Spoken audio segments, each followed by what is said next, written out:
Ethan was the kind of guy you didn't notice, which is a damn shame because he was brilliant. He blended into the background, whether at school or at home. Our classmates barely knew he existed, and his parents weren't much better, treating him like a ghost. But I knew Ethan. I was his only friend, the only one who saw the depth of his pain and the sharp edge of his intelligence. That night of the senior ball, everything changed. Ethan had gathered enough courage to ask Sarah to be his date. She was pretty. The two had been to the same classes since ages, and he had a massive crush on her. It was a bold move, out of character, but he was desperate to break free from his isolation. She laughed in his face. The rejection was public, brutal, and devastating. I tried to comfort him, but Ethan had already begun to retreat into a dark place. He was caught staring at her on multiple occasions by teachers. He started muttering to himself one day while in class and didn't realize until the students told him. His mother complained once that he would keep talking with a childhood clown toy for hours. His father was typically out hunting with his buddies to even care. I should have seen the signs, should have done something, but I didn't. On the night of the ball, Ethan wasn't there when I arrived. I figured he was too embarrassed to show up after what happened with Sarah. The gym was decked out with streamers and balloons, the usual cheap decorations for a high school dance. Kids were dancing, laughing, and I tried to impress my date Jenna with my dry humor, but I couldn't shake the feeling that something was very wrong. It was about an hour into the ball when the lockdown alarm blared. The lights flickered, plunging us into semi-darkness. Panic spread through the crowd, cries of confusion growing louder. I had a sinking feeling in my gut. Ethan. The gym doors burst open, and there he stood, a twisted figure in the doorway, wearing a clown's mask.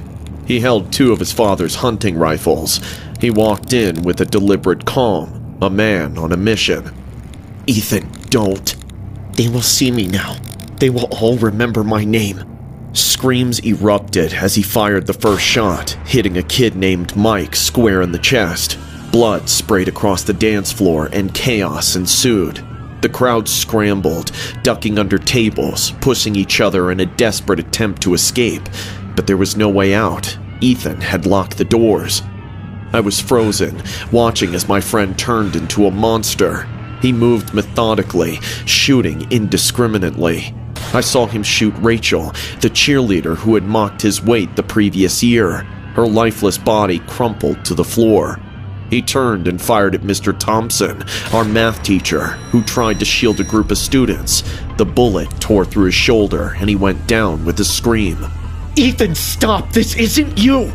My voice was lost in the chaos. Ethan didn't hear me, or he didn't care.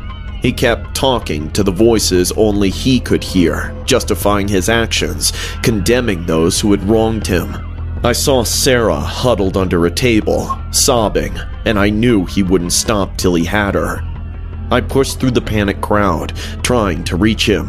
The closer I got, the clearer I could see the madness in his eyes. He wasn't the Ethan I knew. This was someone else entirely.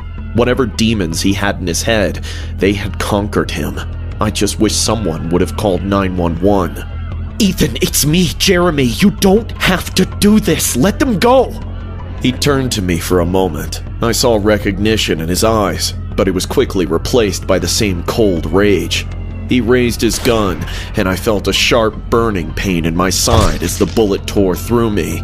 I fell to the ground, clutching my wound, the world spinning around me. You'll all remember me now.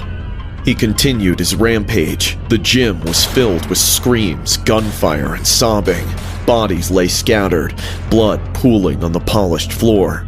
The horror seemed endless, but eventually the police stormed in, ending the nightmare. They brought him down in a single clean shot.